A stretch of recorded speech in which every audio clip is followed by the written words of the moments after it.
judulnya pemilihan proses prarancangan pabrik maleat anhidrat melalui proses oksidasi butana dengan kapasitas 25.000 ton per tahun. Dengan anggota kelompoknya Andra Octavian dan saya Dewi Syafrida. Untuk pendahuluannya akan disampaikan oleh saudara Andra Octavian. Dipersilakan. Jadi pemilihan proses prarancangan pabrik maleat anhidrat ini dilatar belakangi oleh perkembangan perindustrian di Indonesia yang akhir-akhir ini semakin pesat, terutama industri kimia.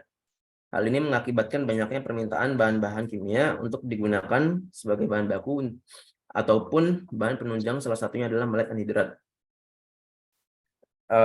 Rumusan masalah dalam penelitian ini ialah proses pembuatan maleat anhidrat dapat dilakukan dengan proses oksidasi benzena dan N-butana untuk menentukan proses yang menguntungkan baik dari segi teknis maupun segi ekonomi.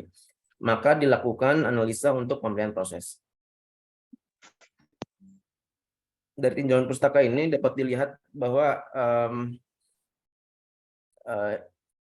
penelitian ini dibagi menjadi 3 tahapan ya, yaitu ada pemilihan proses, lalu yang kedua jenis proses, yang ketiga ada faktor kelayakan. Lanjut deh. Nah, pada jenis proses benzena ini dapat dilihat bahwa reaksi utama di reaktor adalah oksidasi benzena, yang mana tahapannya sebagai berikut dengan fase bahan yang diproses, yaitu tentunya benzena yang berupa gas dengan udara. Nah, proses pemurnian ini memakan tahapan yang lebih banyak ya daripada butana yang nanti akan dijelaskan, yaitu ada absorpsi maleat anhidrat yang berupa gas dengan solvent. Lalu Andra, sorry, Bu Donakat. Kalian tentang apa ya temanya ya? Pemilihan proses, Bu. Oke. Penyulingan ini terdapat 2 kali penyulingan ya, jadi lebih banyak. Berikutnya deh. Nah, lalu selanjutnya jenis proses butana, yang mana reaksi utama di reaktor ini ialah oksidasi butana dengan reaksi utama dapat dilihat pada slide. Lalu fase bahan yang diproses adalah LBJ butana yang berbagas dengan udara. Proses pemurniannya lebih singkat, hanya pada pemisahan di flash drum berdasarkan titik didih. Lalu maleat anhidrat tersebut dikristalisasi pada peeling tower.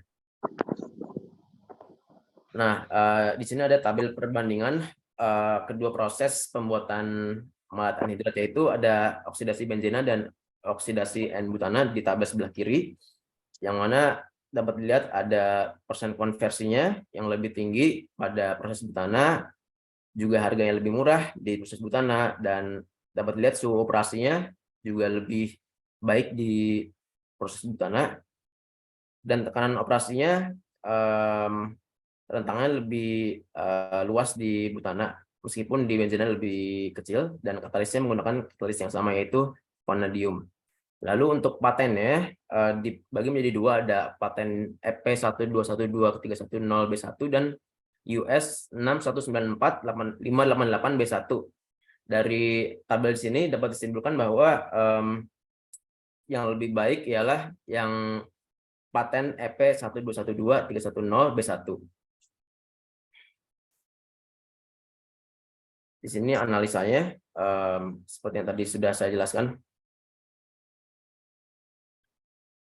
Lalu untuk slide selanjutnya akan dijelaskan oleh rekan saya, Dewi.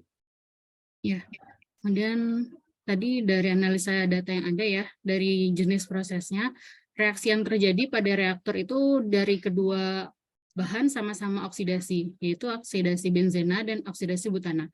Namun secara reaksi, di benzena itu dia memiliki 2 atom C yang berlebih untuk membentuk maleat anhidrat, sehingga CO2 yang dihasilkan lebih banyak.